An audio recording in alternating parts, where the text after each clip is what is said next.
Hello, hello, everybody, and welcome. And wherever you are in the world, I'm hoping that it's been a good week. Um, you've had good weather. I'm watching here, and the weather's a little rainy today, but I'll take it because we've needed the rain for all the fires that we've had in this area, which has just been bizarre. But I'm hoping that calms down a little bit. And I hope wherever you are, you've had a calm, productive week. And as you join, I'd love to hear where you're joining from. And if you've been here before, if you have, I probably recognize you. And if you haven't, let me know, because I love, love, love to have everybody join in and engage in the time we have together. And it makes it for an organic and open and very spirit-led time together. So, today's live is a special topic. It's tender, it's heartfelt. It might just open you up in ways that you haven't thought about or you haven't even considered. But I'm going to bet that if you have an animal, you've probably considered, or at least called them, you're such an angel. So, we're talking about something today that I hear often from clients, and that sense that their animal was different and kind of has a heightened, overlit energy. Somehow that they were sent. And Claire, I know you know that. Happy Wednesday to you. Oh, lovely. We have beautiful blue skies. Hope it's kind next month. I hear you. It's been a turbulent spring so far, but hopefully we'll settle down a little bit. But, have you ever felt that your animal was an angel in disguise? And if you have, I'd love to hear, before we get too much into things today, that, what caused you to think that? What did they do? Was it a feeling sense you had? Was it something that you noticed? There are, several points that I'd like to go over that we can talk about the animal in your life, and, are they here for a purpose? And if you know what that is, and did they show up just the right time? Did they seem to know exactly what you needed? And even when you maybe didn't know it yourself or hadn't said it out loud to anyone, but your heart said it and they caught it. So there's all kinds of things, that can give us signs and clues that our animals are actually divinely appointed messengers here on earth, and they are put here to help humans. It's their kind of soul contract with humans, is to help humans open and grow and be the best version of who we actually can be. And I don't know about you, but that's a work in progress. And they are very committed to helping in that area. So,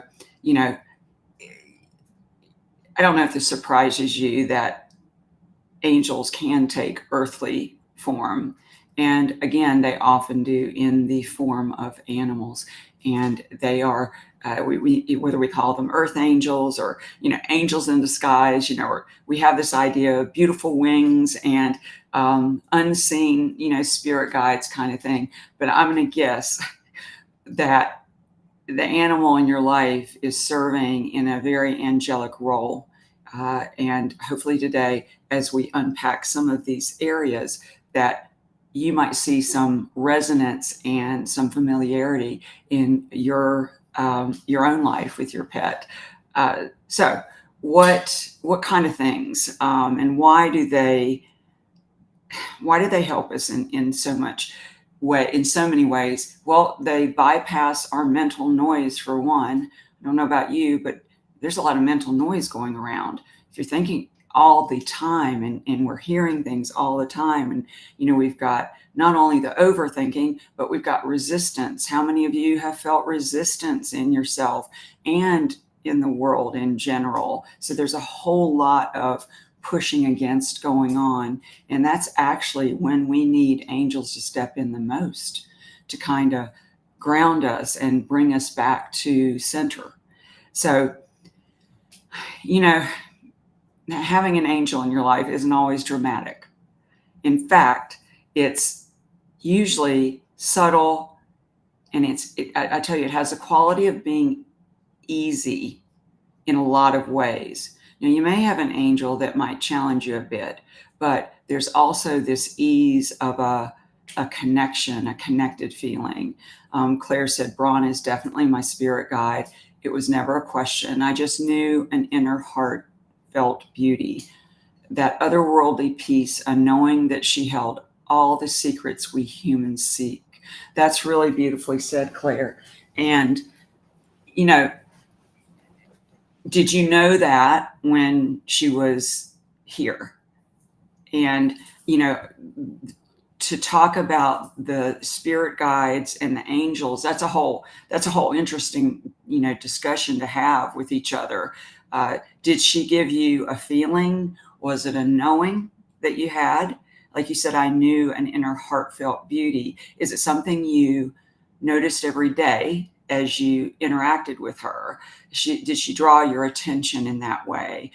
All these things are important as we get more aligned with noticing things that we're sensitive to, that we have in our lives that, I don't know, we stay so busy that we don't often notice. One of the ways is, do you feel like your pet was placed in your life with intention? Like, did they come at a particular time? I'll talk about that a lot. Did they come help you walk through grief? Maybe they helped open up your heart a little bit. They got a big job. Here's another one. Maybe they made you laugh during the hardest part. And Claire says, I knew before we met by photo alone. It's absolutely beautiful. So, Stephen, it's good to see you.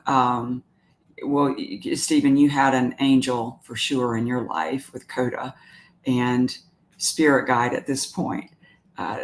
Indiana, seeing that each come in for a reason, something to learn. That's part of a soul destiny, I would say. Our souls have a destiny together. And Deanna says, right now, barky puppy spirit guides. So, maybe your animal, your pet, is only one you felt comfortable to be yourself with. These animals often have a kind of otherworldly presence.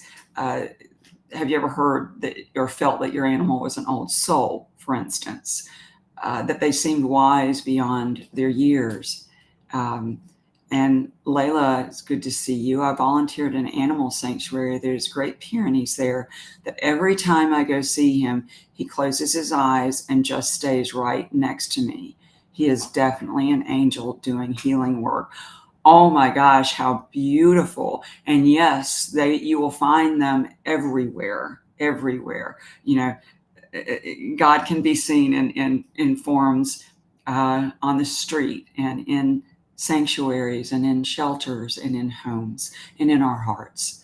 Have you ever looked at your, and Bronnie, Claire, her eyes? Has your pet looked at you in a way that is such a knowing, deep way, like they looked right through you? Sometimes they do bring challenge. They may rattle your world in just enough of a way to kind of wake you up. It's almost like shake up to wake up sometimes, which is not always that fun, but they come in to help you make a change. You may not even know you need. They may pull you onto a path that is different, that you wouldn't have chosen otherwise. maybe it opens you up to where you really, really want to connect with animals even more now that you've had this experience. And I know that when animals pass, our longing to connect with them is never greater than at that time, because it's easy when they're with us to connect with them. And so it can seem that we are so apart from them when they pass. And that's what I work with people all the time with, is that connection's always there. It can't be broken. It's not even like learning a new language, a different language. It's just understanding what was already there to begin with, that you were connecting with. Claire says she made my heart literally feel gooey. I love that.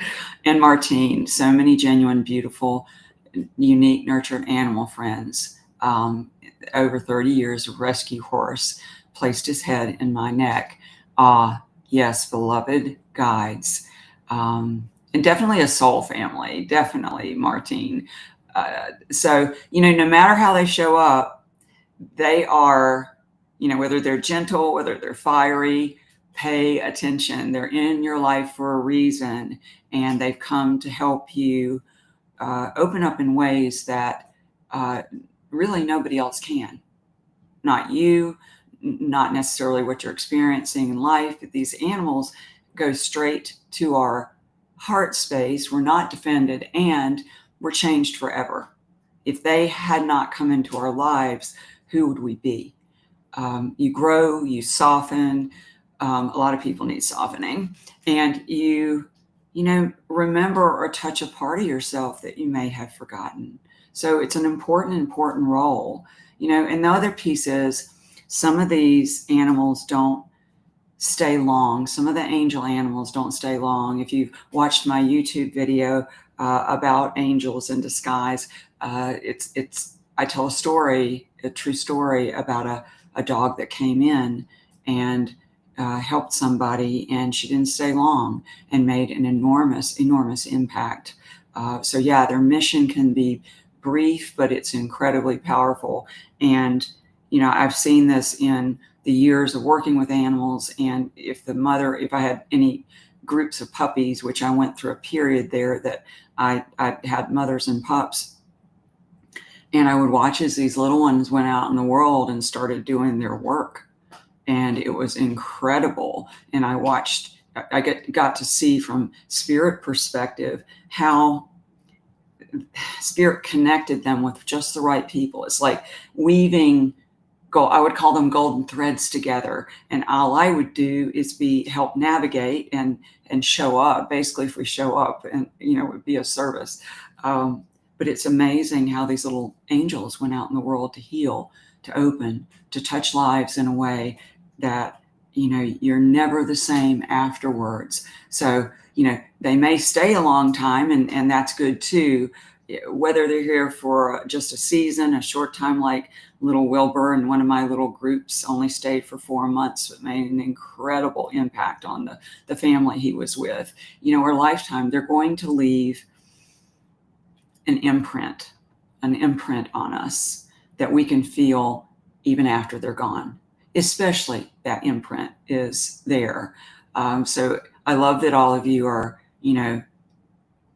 sharing and coming in. And Patty, I'm so glad to see you. You definitely know, Patty helps me with my animals, and definitely has seen all the comings and goings and the beautiful parts of what they come here to do. And she has her own sanctuary as well.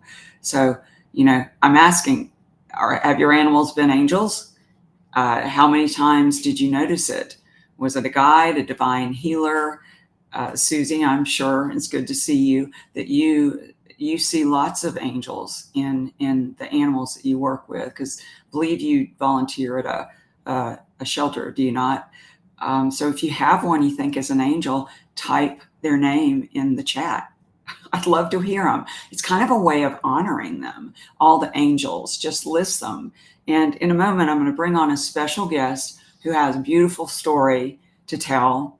And we have a beautiful kind of like spirit driven connection where we first met that I'll share. But her dog Toots recently passed. but not before making an enormous impact in her life. She just wasn't a dog, she was a guide, and she continues to do so even now. So I want you to keep your heart open. Don't close it. But I don't think you'd be here if you close it, because when we hear someone else's story, we often recognize our own.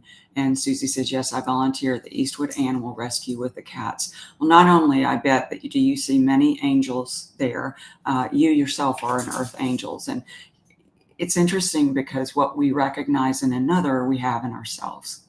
So just remember that as we go through. And it's important to always pause and reflect, who were they really? Like, there were so many aspects to our pets.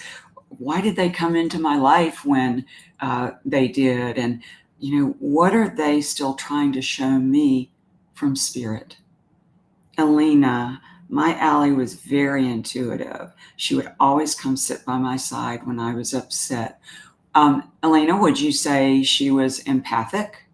Because animals are empaths, like of the highest nature. Yes, Susie, you definitely are sent to help those little feline souls and touch their lives just like they touch yours. So without any further ado, I'd like to bring my guest on. Her name is Maggie, and I want you to meet her. Hi, Maggie. Hi, Tami. Thanks for having me. Oh, I'm loving having you here. I'm so glad you were willing to join, because you got quite a story, of the connective threads. And before we go further, I wanted to share with how we actually met. So Maggie used to work with, isn't an NPR podcast group? I'm a podcast producer, and then I started this group in Asheville. It's called Podcast Brunch Club, and it's actually a chapter of an international organization. And we listen to podcasts and talk about them. That's so wonderful. So one day, I don't know, that popped up and it as a meetup, and it came to my attention. And all of a sudden I thought, oh, I'm supposed to go. I don't know why I'm supposed to go, but I'm going. So it was a Sunday, and then I showed up, and everybody was around the table talking and sharing about the podcast that we were supposed to have listened to, 2 or 3 of them ahead of time. And somebody leaned to me after I must have said, yeah, I work with animals and people. And somebody leaned next to me and said, oh, you must know Maggie then. She just lost her little dog. Really?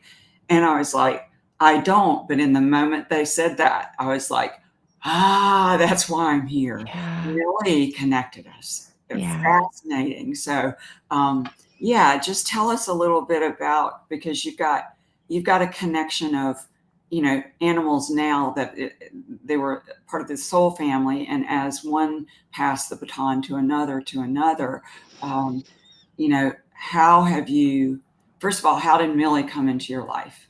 Yeah. So Millie and Toots came in simultaneously. I adopted them from an animal shelter, Brother Wolf Animal Shelter here in Asheville, about 3 or 4 weeks after I moved to Asheville from New York City. I was going through an enormous change and, relocation. I had always wanted a dog of my own, but having lived in the big city for 7+ years, it never felt like a possibility for me then. And then moving to Asheville was like the time. And so I went to Brother Wolf looking for one dog.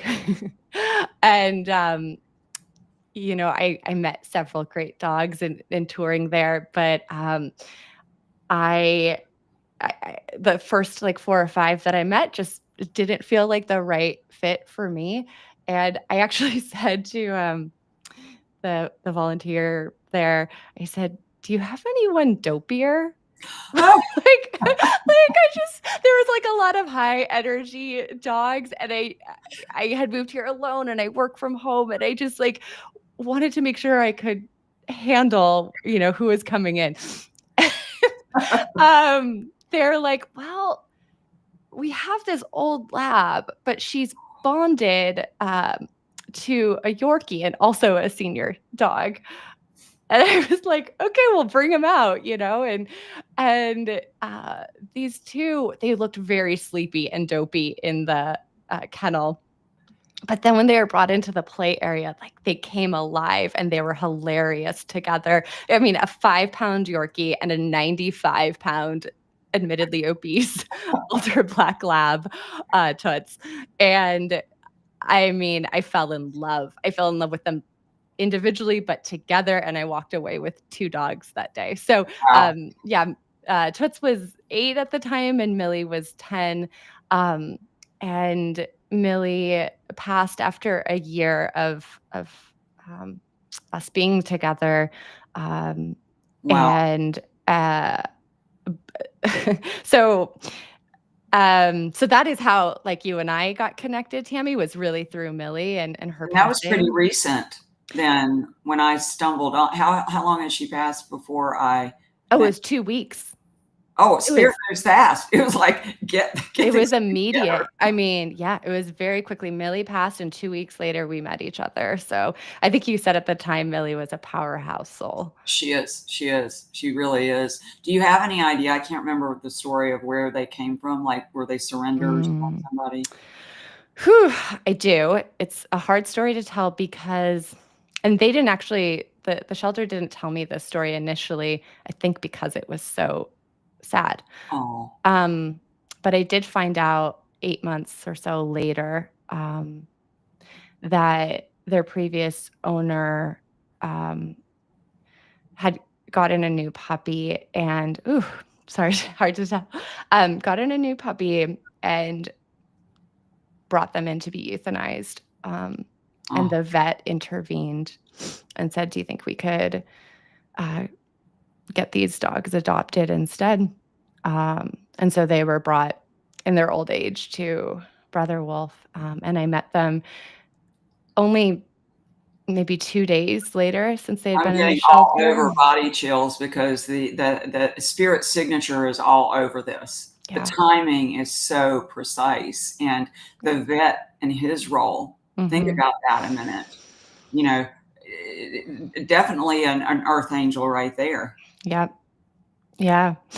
Um, so the synchronicity of all of these things. I think the shelter was also pretty concerned that they wouldn't be able to get 2 senior dogs, um, adopted, and I mean, I had no choice but to take them home. You know, they put a claim on my heart so quickly, and, Let's see a photo of them. I'd love for yeah, everybody to see.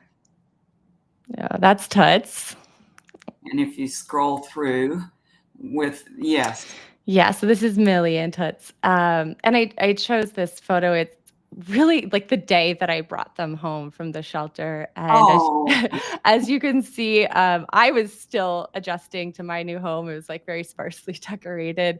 And the joy that they both exuded on that day was remarkable. And this is how I like to picture them together forever, now that they have both passed. oh my gosh, what a beautiful. They were, it's interesting. Animals are always so in the present moment that Yeah. they just step right into, okay, what's next? Yeah.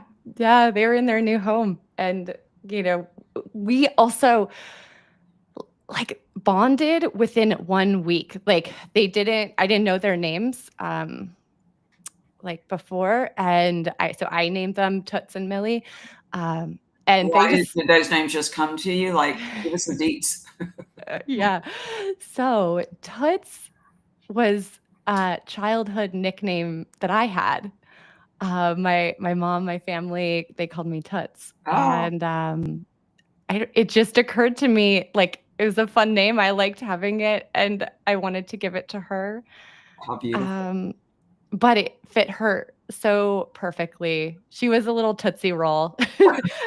She was a big Tootsie Roll, but also she's felt like my best friend forever and ever, and, like, she's always been with me, even as a kid, um, and yeah, there's just such a felt recognition in her.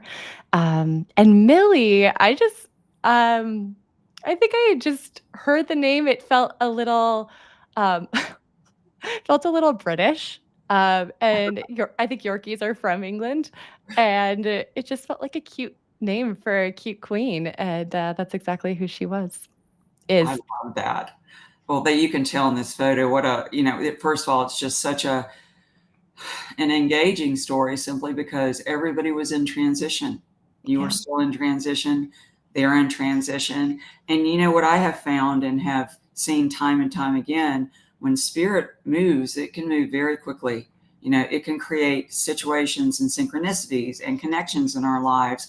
And so if it helps to remember that when we are wanting to bring something into our lives, to understand the right timing, the pieces have to go into place. You had to show up. They had to get to the vet, so that particular vet would have that decision to land at Brother Wolf, to then mhm. have you walk in, not even see them, but actually just say, can we try this again? Yeah. Somebody a little like calmer and slower. Yep, yep. Oh my goodness, I love that. So she was with you a year, and then what happened with that? Like, when did she? Yeah, so she had a tumor that we discovered, about 6 months into me having her, and from the beginning when I brought Millie home, and them both actually in their own ways, I did understand that I had a calling to give them, um, the best palliative care I could in their golden years. I did understand that I was adopting senior dogs and that any time that I had with them was going to be grace-filled, um, and tender, and it was gonna require, a lot of, caretaking. Mhm. And Millie had so many digestive problems from the start. I joke, like, I couldn't get her to eat anything for more than a week or 2. Like, she would get on a turkey kick or a bacon kick or, uh, anything, and then she would tire of it after, like, 2 weeks. She just wouldn't eat it. And I know, like, Yorkies are notoriously picky eaters, um, or I learned that. But hers was, like, next level, and I Oh, think she was probably kind of just at end stages of her life and with this tumor, and so while it was heartbreaking to get that diagnosis, I really just tried to savor the time with her and keep inventive meal options available, do you feel like she got younger when she came to you? yeah, Yeah, she feels, yes, definitely in that photo. Can you all see it too? It's like, not only did they get a freedom ride, like, whoo, we dodged a bullet, but there's this chance at a new life, and animals are all about quality. It's quantity is not Yeah. something they're concerned about, but the quality. And it sounds like you recognized, the moments were the most important. And we did so much in that year together. Like, I was new to Asheville. Every weekend, I was taking them on a hike somewhere, and I had Millie in a little sling and Toots on Yeah. her leash, and we climbed mountains together. Like, Oh, she saw and experienced so much. I took them with me everywhere. I kinda call it, like, the puppy wagon. They were both in the back of the car. They loved those joy rides. And then, when I was working, Millie was on my lap. When I was sleeping, she was beside me, or she liked to kinda nuzzle in my neck, shoulder, and, um, so I'm so happy that she got to have this really rich year. what just stood out when you were talking is we climbed mountains together. What a literal statement, but also what a metaphorical statement, because you climbed mountains together, emotional mountains and physical mountains, and you all grew. It was an important time. They came in on cue, like at a really, Mm. really important time, obviously for you, but for them as well. And we get these windows of possible extra time or just even brief time that we can look at it and say, well, I didn't get enough time, but what did you do with the time you did have, right? So Yeah. I love that you honored every moment and you knew that. But of course, angels recognize other angels. So you all were like this, little soul group. So as you had to accept that her physical passing was coming, how did you handle that? And did you talk to Toots? And how did Toots handle all that when she passed? I think it did happen quite quickly. And in terms of her actual passing, I mean, in some ways, I felt like she had this condition the whole time I had her. But then when it became really clear that um, she was suffering, um, and I made the decision to euthanize her at home, um, you know, it it was incredibly hard. And the person who who came to euthanize her, Chris, he actually did it for free. Wow. And he said it took a long time. They often euthanasia happens really quickly, and it almost wasn't working on Millie, which was an agonizing experience because I was holding her for up to an hour. Mm. Um, and he said to me after that he thinks the reason it took so long, she was like all of 5 pounds, like the medicine should have worked sooner. In But he that was hour that you were holding her, because that is unusual to have that happen, really unusual. Um, did you find, and I know a lot of you who are watching can relate to these pieces where it doesn't go kind of as script that we would think, and we can get really upset. Or what was your state, your emotional state during that hour with her? I just wanted her to be comfortable. I just didn't Mhm. want her to be in pain. I You just send wanted her her to love. know love. Yeah, Yeah, I just cradled her and just tried to beautiful. focus totally on loving Yeah, her. And yeah. at that time, I I actually liken it to a physical labor, and I say that I'm sorry, not having given birth to babies, but it felt like a labor. Mm, I mean, my back hurt from I had to get up and like walk around to different places in the room just because I was like holding her and with such intensity. And I remember I moved to the couch at one point, and Toots came over, and she just put her paw oh, on my foot and just stayed there. oh. Just Um, grounding you and it- it- what what word would I want to use? Almost like this bubble you were in together. mhm, Um, mhm. and I don't get the sense from her there was this. It wasn't that she was resisting leaving. She wasn't pushing against anything. It feels like it's kind of a, I want to say, angelic pause, uh, Mm. that this deep connective work was still being done during this Oh, time. yeah, Mhm. yeah, um, Because I yeah, get a sense of a lot of, like, transference. Because that's why I asked, yeah, were you sending love to her? And you said, "I'm cradling her, I'm sending love." And yeah, whether it's almost like time stopped, mhm. to where this thing slowed down so much that it was able to the deepest work was done here in the last hour. Mm. Thank you for saying that. Yeah. Yeah, and Chris, the guy who helped us transition, I remember he said to me after, "Good job, mom." Oh, And and it just really resonated because I knew that, like, that I was laboring to deliver her, the spirit.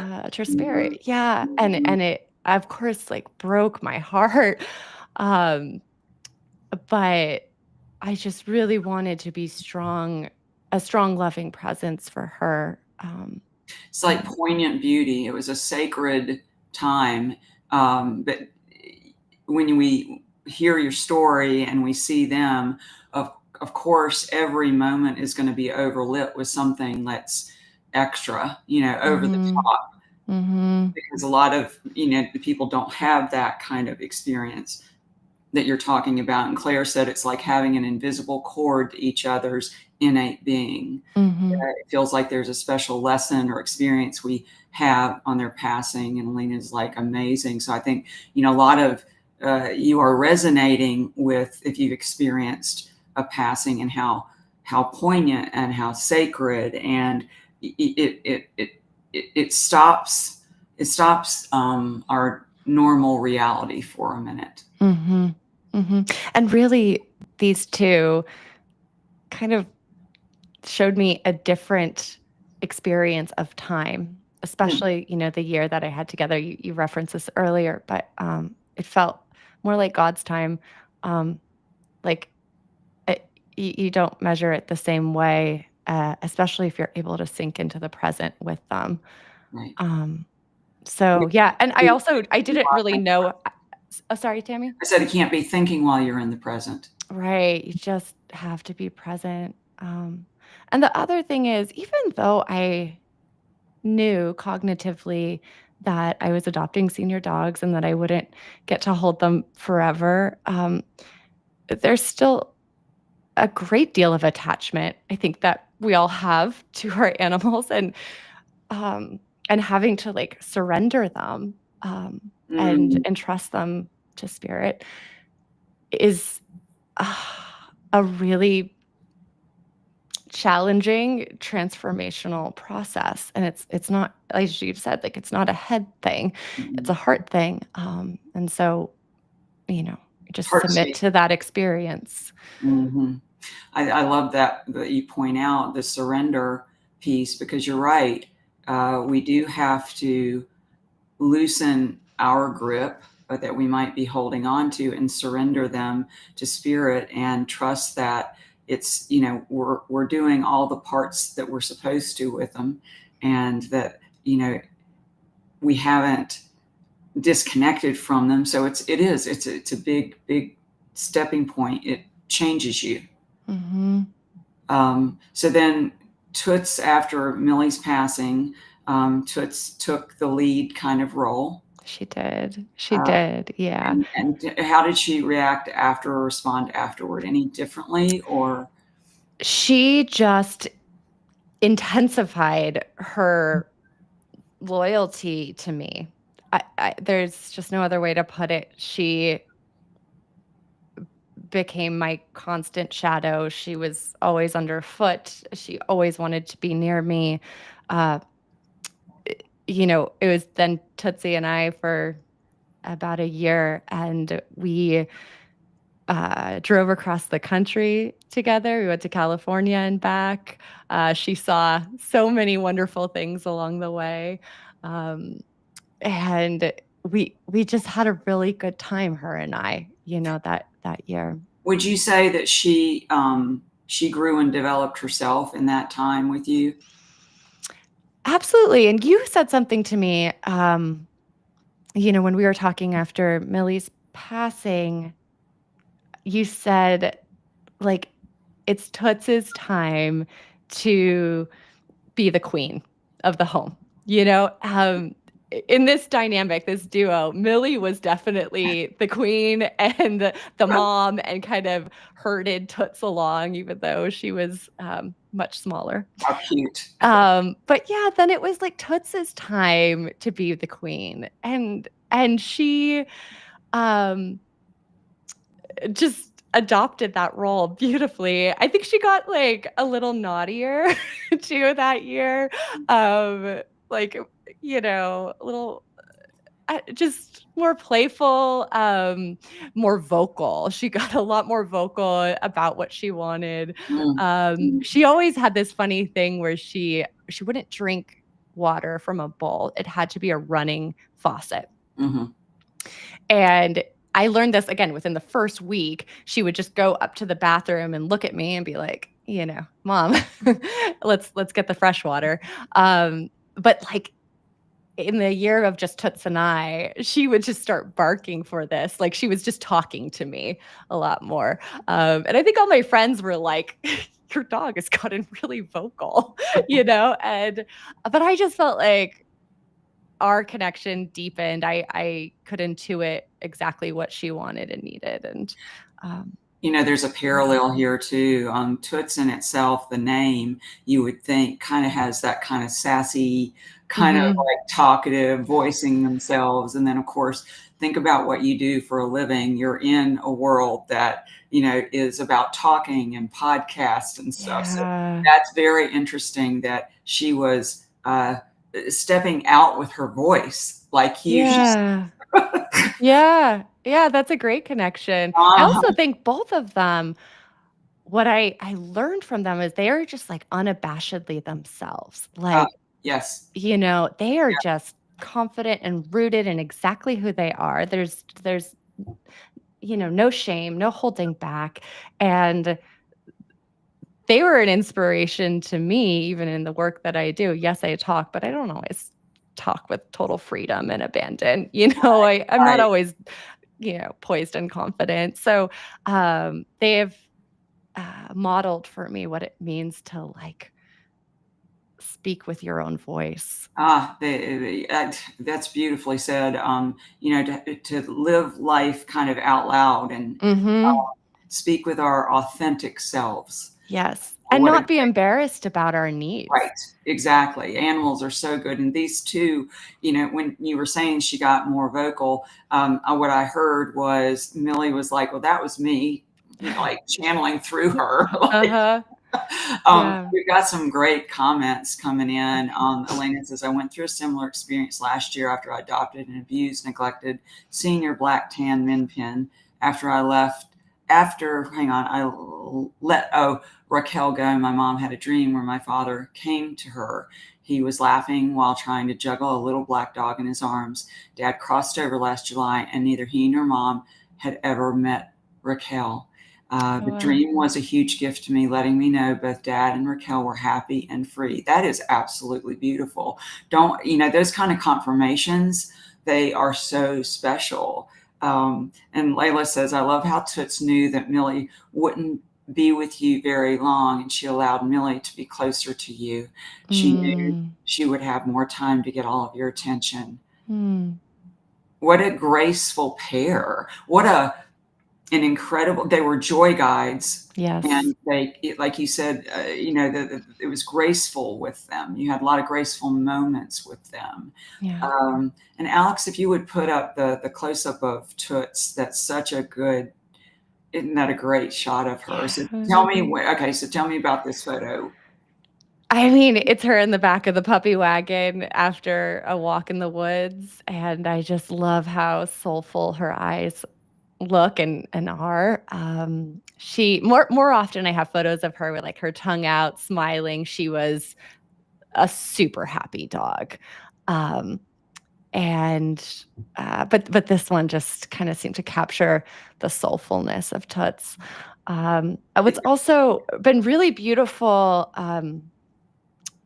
to reflect upon is just like Millie, from the start, Toots had health issues. She was like 20 to 30 pounds overweight. She did lose about 20 pounds after I got her. Um, she had arthritis throughout her body. She walked with really stiff hind legs. She sometimes had a limp. Some leg or another would act up. We had many health scares in the 4 years that we did have together. She had they call it sundowners or sort of nighttime anxiety, which we ended up treating with a new puppy, which we can get to. Um, and but despite all of these ailments, she was like the most joyful dog at the park. Like, she was always smiling. Um, she was happy to meet people. She was kind of like, whatever, it's just a body, you know? Mhm. And that was hugely instructive for me, as I kind of deal with my own body and various health struggles, um, that honestly I would bemoan a lot more before Toots, and she's taught me like what acceptance can look like, just to be born in like all of us in bodies that sometimes hurt and fail Sometimes us don't and work. Right. don't work right as we want them to. Right. And that there is still joy to be found in the present. So you mentioned a new puppy, Yeah. and you said that kind of did the trick to bring her back to life. Is this a new puppy Yes, photo? that's Dash. Yes. And Dash with her? Dash with Toots. Yep. So Mhm. they look almost identical. Yeah. So this is just another example of synchronous sort of timing. Toots was having pretty bad sundowners, like Mhm. every night between 11 p.m. and 2 a.m., she would stand by my bed panting. Mhm. And I tried many things to help with Mhm. Mhm. this, CBD, pills and oils, and, taking her out and, just sitting with her. Um, and my cousin, who is a rancher, said, I think she needs a companion, and I think it should be a young dog, like a dog under a year, um, because it'll give her something to mind, to kind of like mother. And it was interesting coming from him because he is always such a strong advocate of adoption, of getting a dog from a shelter and getting kind of the older bruised and battered dog. But he was like, no, she needs a puppy. Yeah, that was an intuitive hit. It really was. And so that was on my mind, and I was just kind of thinking about it. Um, and maybe a couple weeks later, um, my UPS driver stopped me, and he would often see Toots and I walking along our neighborhood road, and he said, "Hey, do you know anyone who's looking for a puppy?" Ah, I was like, "Oh, man." And, I was like, "Okay, well, maybe. What do you got?" maybe. And then he showed me these little black puppies that, I mean, really did resemble Toots. Um, and, he his dog had them sort of by accident, right? And he's trying to find them homes, and I yeah, I just kinda knew, like, the timing of it, Yeah. the fact that this is really like a mini Toots, and it felt like this could be her baby to mind, so I said yes, and we got Dash. So I have an interesting question that just came in from Ivanti. Will you adopt elderly babies again? You think? Um, oof, such a hard question. Well, you have Dash now, I and do have Dash now. mhm. I think I am open to it, and one of my friends has kinda asked this of me and said, "Do you feel like this is a special ministry that you have?" Mhm. Um, and I think y yes, and maybe not yet. Right, right. I Yeah, think, yeah, because everything, as we've heard, has been synchronized. You've been guided, and it's not something. It's you're thinking into place. It just right. like it opens up. So this question that has also come from someone who's already asked it to you, maybe just of a kind of, huh? I don't know. We'll Yeah, see. yeah, Possibly. Um, yeah, and the way I tell people that will help them dial in on their intuition is to just say, does it feel right today? Do I yeah. feel like I'm guided to do that today? And you'll have a clear, no, I don't think so. Yeah. Yeah, and for me, it is that question is, like, linked to so many other things in my past and in this timeline. The reason I part of the reason I know I adopted 2 senior dogs was because I had come out, it was 2020, and I had come out of a year of intense grief. I had lost my grandfather, who was like a father to me. Mm, I had lost our family dog, who died very young at 4. Um, I the loss of a romantic relationship, and kind of lost New York City to COVID, and was very dislocated, and mm, so I I was sort of, my heart was prepared in that sense, where I was like, time does not matter with these 2 senior dogs, and that I just want to be faithful to love. oh, I just wanna, like, love that's them as beautiful. best I can. Yeah. But, um, and and I have 0 regrets about that. Um, I think the thing that I am also becoming aware of is, I don't know, this is inchoate and not fully formed, Tammy, but I I want also for my life to be open to, um,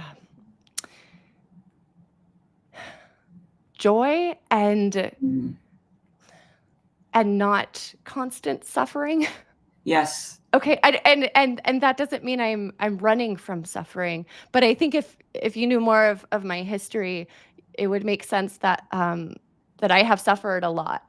Mhm, I've suffered enough, mm, that I am not necessarily welcoming in, um, suffering for its own sake. right, Does right. that make sense? It does make I sense, don't and know if I'm articulating it yeah, well. you actually are, and you probably speak for a lot of people and a lot of all of us who've experienced suffering and loss and how it marks us, and I love that you pointed out that one of the things you loved best about them was their just complete joy, this Yes. inner natural joy. And that's why you noticed it, is because that is exactly what you're needing the most of.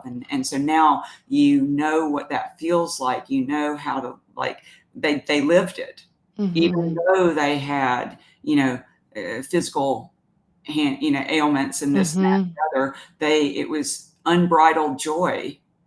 And so it's really good for us to remember those pieces and go, oh, that's how you do it. Because we forget, we get Mhm. bogged down in the days and the drama du jours and things like that. So I love that they came to teach that, Yeah. not only to you, but they're teaching it on our live today, and from your relationship with them.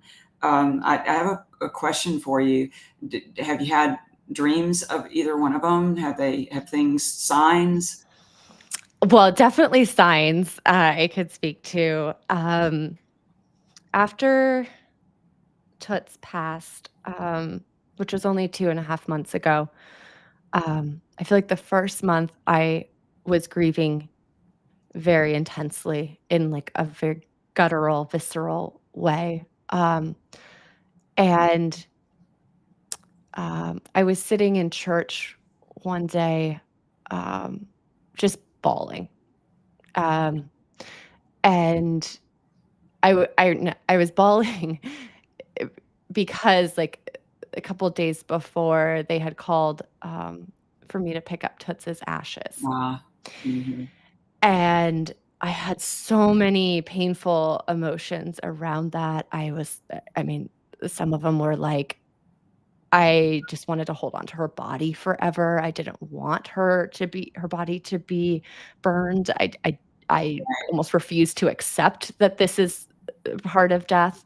Um, and so I was thinking about her ashes, I was praying, I was crying, and then I thought, okay, liturgically, like, so I'm Catholic, and in the You're fine. liturgical calendar, we celebrate Ash Wednesday at the very start of Lent, and it's this recognition of all of our mortality, um, and, belief in the resurrection or new life, and, um And so I decided to write a piece about this for the magazine, the Catholic magazine that I work for. And for a couple of weeks, I was kind of writing through my grief. And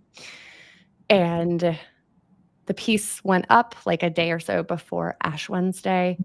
And then Ash Wednesday rolls around. And I actually shared the photo of Millie and Toots um, on my social media, and I just said, like, "This is how I picture my 2 babies together in heaven." And so it was just a lot of energy and focus around this day. And um, I took Dash out for a walk a little earlier than normal that day because I wanted to make the Ash Wednesday service after. And so we did our kinda classic woods walk that I did, with all the dogs, and on the way back, it's this beautiful rolling country, filled with cows, that I also love, and as I was coming around the bend, there was a double rainbow, Ah, ah, which, like, I immediately recognized this was Millie and Toots oh, together in heaven. I mean, we talk about the rainbow bridge as, yes, how dogs or animals, yes. pass over, and to see a double rainbow for my 2 babies, on Ash Wednesday, which I had been praying with for weeks, um, Oh my gosh, what a beautiful opening. yeah, yeah, at the in the place, like, on the in the landscape that I enjoyed with them the most, um, yeah, it was just a soulful confirmation. That was angelic. Yeah, That just has it's just overarching angelic, yeah. um, signature, fingerprint. Yes, I yes. love that because I know a lot of people look for signs and they hope for signs, and you were in the space, and it's just like the perfect vibration that you Mm, had to be able for that to be shown. And Jennifer says, I love the double rainbow representing your babies. That is mm. such a beautiful sign you were given. Oh, so Yeah, sacred. yeah. It's just like angel, angel, angel, angel. You're like Yeah, connected with each other, yeah, and recognition and signs that they're still, their souls are still connected to you and very, very aware of you. That is incredible. mm. And real quickly, did that on that walk, did you also see a cow? Oh, yeah. So well, there were, all these cows in the pasture, and I've told Tammy that, I love cows. I have just kind of like Your a thing for cows, I have right? a thing for cows, and have for a long time. And, the next day, right after this double rainbow, I wake up and there is a cow in my backyard. There's a black cow just kind of meandering, munching on grass in my backyard. And I do back up to a pasture, but this cow had found a break in the fence and had come in and was Wow. just helping themselves to my grass. And it was That such a gift. That Right? It's so definitely, and cool. one right after the other, all this opening up, and it's so interesting that angels come in so many different forms, and it can seem so ordinary, but you saw the special nature of everything, and in telling your story, it's allowed all of us to be like, wait a minute, maybe that's what that was. Yeah. You have such clear seeing and you're so tuned in, that this whole time we've spent together, they've all been with us. I don't know if you all watching have felt it, but there's Millie and there's Toots and Dash. He's like, don't forget me. Like, don't forget me. I'm like, I'm here too. So, Yeah. oh gosh, I really appreciate, you're telling us all this because, this is the basis of true animal communication. Mm, Communication, conversations happen in all of life. They happen with the animals, the rainbows that are communicating, the cow that came in that just happened to be right there when you saw it. And so that's why I love teaching and sharing how to deepen your relationship with your animal, because it's so much more than just talking to them, right? It's Totally. this back and forth reciprocal growth. And so I wanted to share with you all before we leave today that if you feel inspired and you want to learn how to deepen your relationship with your pet, I have opened up. Signups are open now for my next animal communication course, and I'm currently finishing up one. And it's been an amazing journey, and I'm watching the growth and the unfolding, and Spirit and the animals lead the entire class. And I only limit it to 6 because I want to work with you closely. So if you're inspired, you can check this out. That QR code's right there on the screen, and look on my website. I would love to work with you and see you there. And Maggie, you've been our angel today. Thank you, Tami. Oh, Thank you. Thanks for letting me come on and talk about Toots and Millie. Um, I feel like one of the greatest things we can do is kind of share the gospel of their lives, like the yes, gospel of Toots, the gospel yes. of Millie. Like this is the good news that they bring into our lives, and it's just such an honor to be able to talk about them, and try to share it. As much as they have given, to Mhm, me to mhm. share that with others, Well, if they only. definitely shared with all of us today. We Yeah, all felt it. yeah, and, like, everyone I do believe we all have these angel guides, in our lives, and so maybe their story just kinda sparks, uh, an insight or connection Yes, that you have in yes, yours, and you're like, "Oh, something similar is taking yes, place." yes, definitely. It's that animal network. Mhm. Yep. Oh, well, thank you everybody for joining. And Maggie, you're such a blessing. And Toots and Millie and Dash, thank you for being here too. And we will see you next time. And this conversation will always continue. I'll see you next time. Thank you all for joining.